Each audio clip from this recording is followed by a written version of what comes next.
My name is Ben, and I'm an addict. In my life, I've abused numerous drugs, including the painkillers, Oxycontin, and Percocet. And I'm not alone. Over 2 million Americans struggle with opioids, making this the worst epidemic of addiction in American history. Anybody who's grown up in America has known people who struggled with it, may have had some struggles of their own.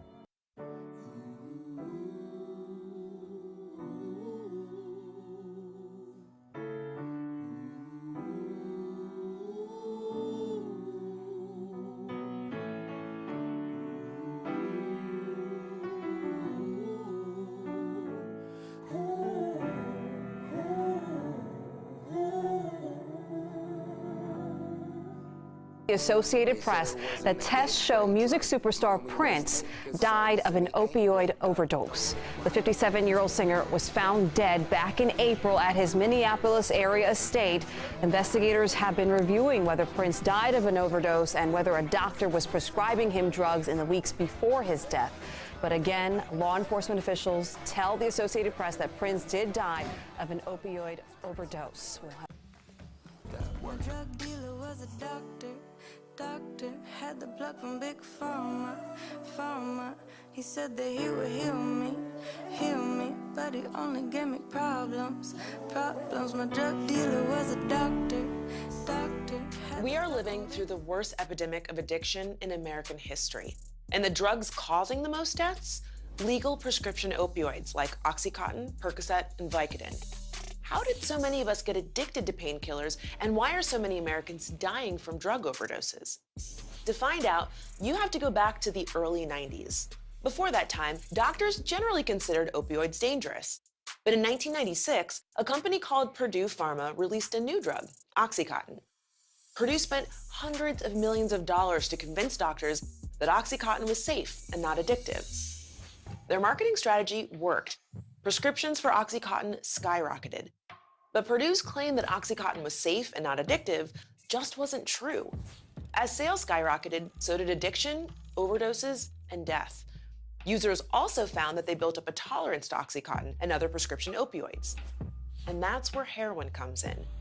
Heroin is an opioid like Oxycontin, so lots of people who built up a tolerance to prescription painkillers moved on to heroin.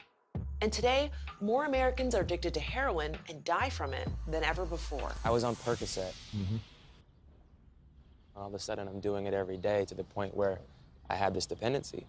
And I remember the guy that I was getting them from didn't have any more. And he said, but I had this other thing, it's called Oxycontin. Within a week, I was isolated in my room doing this drug just to stay alive in a way.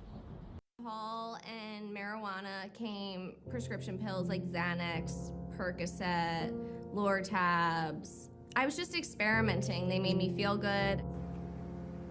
It was pretty minimal until Oxycontin was presented to me by a college roommate.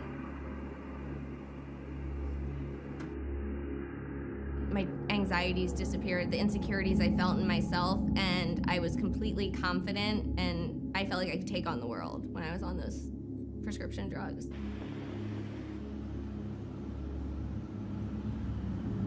I had doctors that I would go to at pain clinics that would write me prescriptions, knowing full well I was an addict. After I started using Oxy, that was all I wanted. That was where all of my money went, that was where all of my time went, that was where all of my effort went. Tens of thousands of dollars have gone down the drain on my Oxy use. My parents were very financially sound where I could take thousands of dollars without them even noticing. We're facing an epidemic in our country right now, and it's going to take some compassion to help those of us out there who are feeling alone right now. My drug dealer was a doctor had the plug from Big Pharma. He said that he would heal me, but he only gave me problems. My drug dealer was a doctor had the plug from Big Pharma. I think he trying to kill me. Tried to kill me for $1.